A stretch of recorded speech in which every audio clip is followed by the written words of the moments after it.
Бажаю здоров'я, шановні українці. Сьогодні день надзвичайно приємних новин для України. Є танкова коаліція, є рішення щодо відкриття постачання танків для нашої оборони. Сучасних танків. Я почав сьогоднішній день з розмови з канцлером Шольцем, передусім про леопарди для України. І це саме та розмова, якою ми очікували. Дякую пану канцлеру, усім німецьким політичним та суспільним діячам за готовність посилювати захист Європи. Є дуже потужний крок Сполучених Штатів. Так починається день. За американським часом Україна отримує Абрамси. Дякую за це рішення. Дякую особисто пану президенту Байдену. Дякую Конгресу, кожній американській родині за відчутну силу американського глобального лідерства. Я дякую всім нашим союзникам за готовність передати нам сучасні і дуже потрібні танки.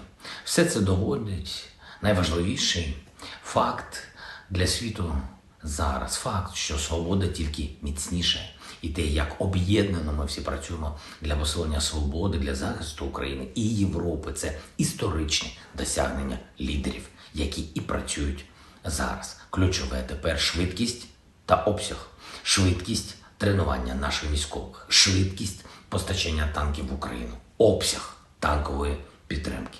Ми маємо сформувати такий кулак свободи, після ударів якого тиранія вже не підніметься. Ми можемо це зробити разом і тільки, так само, як ухвалюємо рішення сьогодні важливі.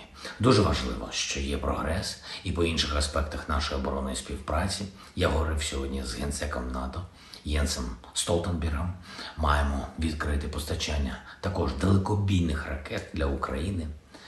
Важливо, ми маємо розширювати і нашу співпрацю в артилерії. Ми маємо вийти на постачання літаків для України. І це мрія, і це задача. Важливе завдання для всіх нас. Чим більше оборонної підтримки наші герої на фронті отримують від світу, тим швидше закінчиться агресія Росії і тим надійніше будуть гарантії безпеки для України, усіх наших партнерів після війни. Держава-терорист повинна програти. Право на життя людей має бути захищене. І так і буде. І є сьогодні ще два важливих рішення. Перше від ЄСПЛ, друге від ЮНЕСКО.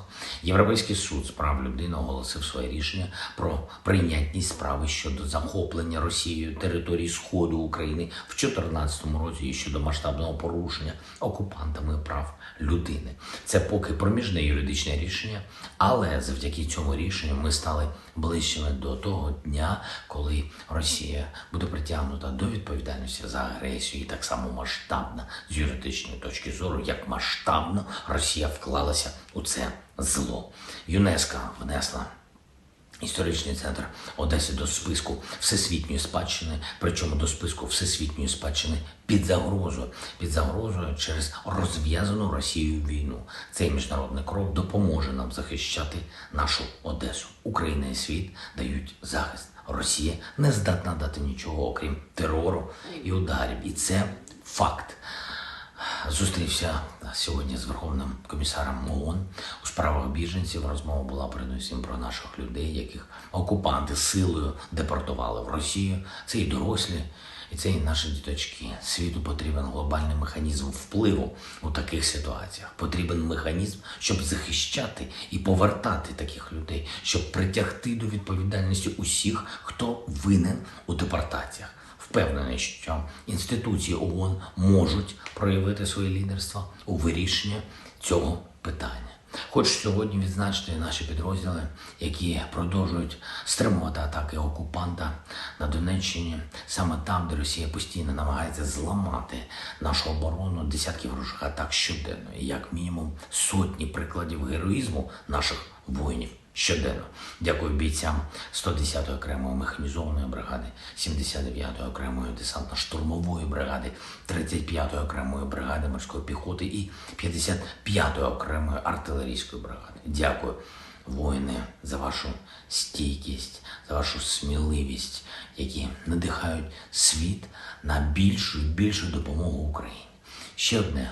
Хочу подякувати за дуже зворушливі слова підтримки і привітання, які почув, побачив від дуже багатьох дуже різних людей, від військових, від лідерів і звичайних людей, від всіх українців та іноземців, від колег, тепер і колег раніше. Дякую вам усім. Побажання у нас з вами одне, я вважаю, насправді. Воно спільне побажання. Це перемога. Ми це зробимо. Робимо все заради перемоги України. А вона буде. Я знаю. Слава Україні!